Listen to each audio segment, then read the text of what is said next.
कि जनता कमर कस के बैठी थी उस सरकार को सबक सिखाने के लिए जिसने एक त्योहार पर प्रतिबंध लगाया और दूसरे त्योहार पर छूट दी। जनता कमर कस के बैठी थी जिन्होंने किसानों का कर्जा माफ नहीं किया।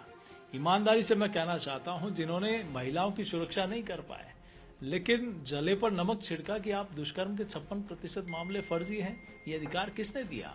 एक तरफ अशोक गहलोत का चेहरा, दूसरी तरफ प्रधानमंत्री नरेंद्र मोदी का चेहरा। प्रधानमंत्री नरेंद्र मोदी एक बड़ा फैक्टर है चुनाव में। निश्चित रूप से मोदी जी पर अटूट विश्वास है और मैंने भी अपने राजनीतिक जीवन में ऐसा नेता कभी नहीं देखा जिनके प्रति चाहे गांव गरीब हो, चाहे आदिवासी हो, दलित हो, महिला हो, युवा हो, किसान हो, मजदूर हो, हर वर्ग का अटूट विश्वास आदरणीय प्रधानमंत्री जी के प्रति है। कांग्रेस 50 के अंदर जाएगी। आज मैं फिर कह रहा हूं, ये जिस प्रकार से उन्होंने एक महिमा मंडन किया था, लोगों को फिर से गुमराह करने का प्रयास किया, फिर से अपनी झूठी गारंटियां बांटने का प्रयास किया था, लेकिन जनता इनका असली चेहरा जान चुकी थी।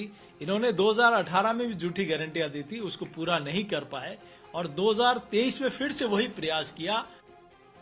एग्जिट पोल में बीजेपी की सरकार बन रही है। हमारे साथ हैं प्रदेश अध्यक्ष सीपी जोशी जी।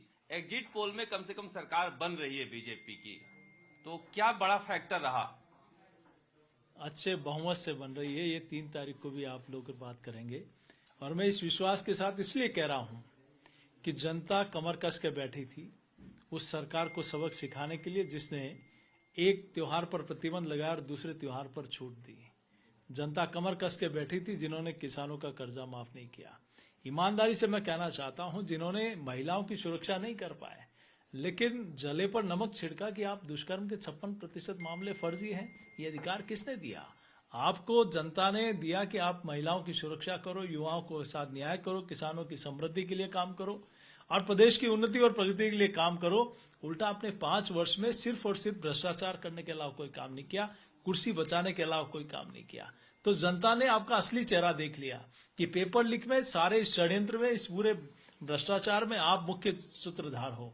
आप ये प्रदेश में हो रहे माफिया राज, बजरी माफिया, इन सारे माफियाओं के पीछे कहीं के आप खड़े हो, तो राजस्थान की जनता कभी माफ नहीं करेगी। आपको क्या लगा कि ये प्रेसिडेंशियल फॉर्म में ये चुनाव हुआ था? एक तरफ अशोक गहलोत का चेहरा, दूसरी तरफ प्रधानमंत्री नरेंद्र मोदी का चेहरा। प्रधानमंत्री नरेंद्र मोदी एक बड़ा फैक्टर है चुनाव में। निश्चित रूप से मोदी जी पर अटूट विश्वास है और मैंने भी अपने राजनीतिक जीवन में ऐसा नेता कभी नहीं देखा जिनके प्रति चाहे गांव गरीब हो, चाहे आदिवासी हो, दलित हो, महिला हो, युवा हो, किसान हो, मजदूर हो, हर वर्ग का अटूट विश्वास आदरणीय प्रधानमंत्री जी के प्रति है। उसके पीछे कारण है असंभव को भी संभव करके दिखाया। लोग अंतर करते हैं कि 60 वर्ष में कांग्रेस ने नारे और वादे दिए, मोदी जी ने उससे ज्यादा काम करके दिखाया।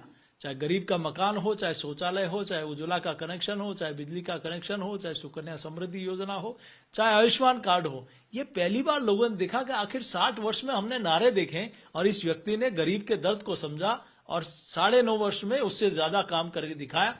ये विश्वास आदरणीय मोदी जी के प्रति है, वो किसी और नेता में मैंने कभी नहीं देखा। ऐसा लग रहा था पहले कि 160 की सीटें बीजेपी की आ सकती है। लोग कह रहे थे कि फॉर्च्यूनर में कांग्रेसी जाएंगे, मगर उन्होंने कमबैक किया है। कांग्रेस 50 के अंदर जाएगी। आज मैं फिर कह रहा हूं, ये जिस प्रकार से उन्होंने एक महिमा मंडन किया था, लोगों को फिर से गुमराह करने का प्रयास किया, फिर से अपनी झूठी गारंटियां बांटने का प्रयास किया था, लेकिन जनता इनका असली चेहरा जान चुकी थी। इन्होंने 2018 में भी झूठी गारंटियां दी थी, उसको पूरा नहीं कर पाए और 2023 में फिर से वही प्रयास किया।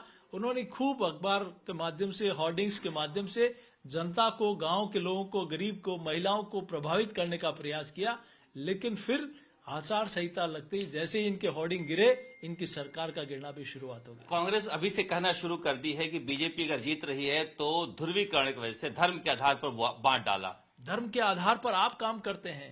आपने एक पीएफआई जैसे आतंकवादी संगठन को कार्यक्रम करने की अनुमति दी और हिंदू नववर्ष कार्यक्रम पर प्रतिबंध लगाया। आपने मंदिरों को तोड़ा। आपने एक तरफ एक त्योहार पर 24 घंटा बिजली, दूसरी तरफ आप कोई ध्यान नहीं देते। आपने अनेक ऐसे काम किए। हिंदू पलायन कर रहा है, यहाँ दलित का बेटा मरता है तो आप 2 लाख रुपए दोगे और अब समुदाय विशेष का कोई मर जाता है तो उसको 50 लाख दोगे। ये राजस्थान है या तालिबान? ये राजस्थान की जनता कभी बर्दाश्त नहीं कर सकती। ये बताइए कि अब ये तय हो गया है कि आप लोगों की सरकार बन रही है, तो फिर मुख्यमंत्री कौन बनेगा? अब ये एग्जिट पोल के अनुसार बन रही है, तो फिर मुख्यमंत्री कौन बनेगा? अब तो यही सवाल बचा है।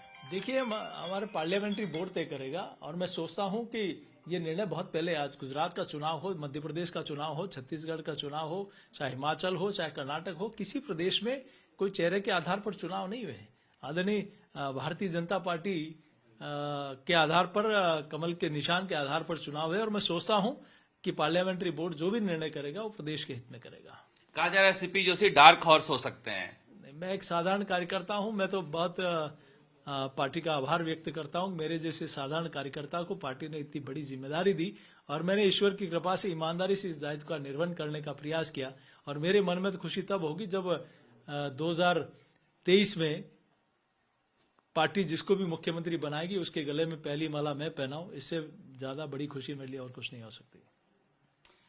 सीपी जोशी, अगर बीजेपी जीतती है एग्जिट पोल के अनुसार, तो ये कहा जा सकता है कि प्रदेश अध्यक्ष की हैसियत से उन्होंने एक जिम्मेदारी निभाई है, और जीत का सेहरा कम से कम इनके सिर बंधेगा। अब मुख्यमंत्री बनते हैं नहीं बनते हैं, ये तो प्रधानमंत्री नरेंद्र मोदी और अमित शाह को तय करना है, कहने को संसदीय बोर्ड में तय करना है। कैमरा मनीष के साथ शरद कुमार।